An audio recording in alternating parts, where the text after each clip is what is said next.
right there, that's the recording, man. Fuck your baby in the asshole.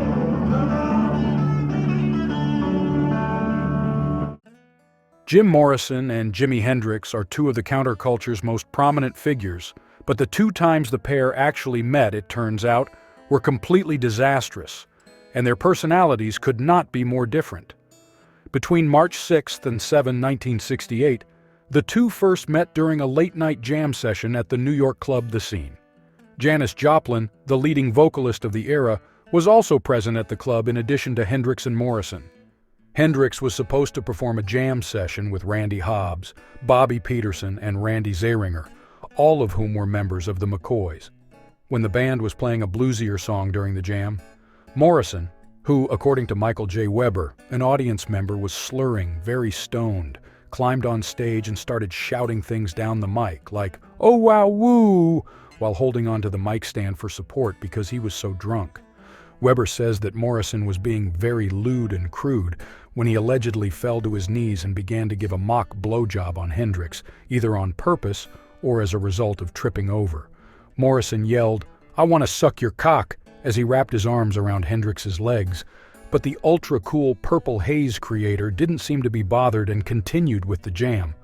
The Doors leader was famously hated by Janis Joplin, who frequently referred to him as an asshole anytime his name was brought up. Apparently, Joplin entered the stage with a bottle of Southern Comfort in one hand and her drink in the other, furious at what she saw as shameless scene stealing. Elektra publicist Danny Fields, who was present that evening, recalled the following events in an interview with Louder Sound. He said, "Janis stepped in and hit Jim over the head with the bottle, then she poured her drink over him. The three of them started grabbing and rolling all over the floor in a writhing heap of hysteria.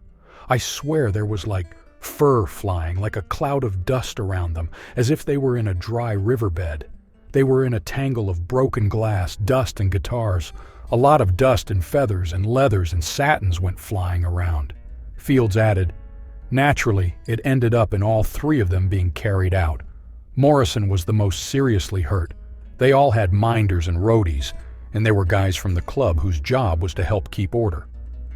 Interestingly, Hendrix recorded the entire improvisation using his reliable reel-to-reel tape recorder, Nagra. The recordings can be heard on some bootlegs under the title Morrison's Lament. However, this wasn't the last time Hendrix and Morrison crossed paths. Morrison found himself interrupting a Hendrix performance once more on April 2nd, over a month later, at the Paul Sauve Arena in Montreal, Canada. Soul legend Geno Washington recalls the incident in Harry Shapiro's biography, Jimi Hendrix, Electric Gypsy. Morrison attempted to return to the stage in the midst of the excitement around the guitar hero, as if he had forgotten what happened in New York.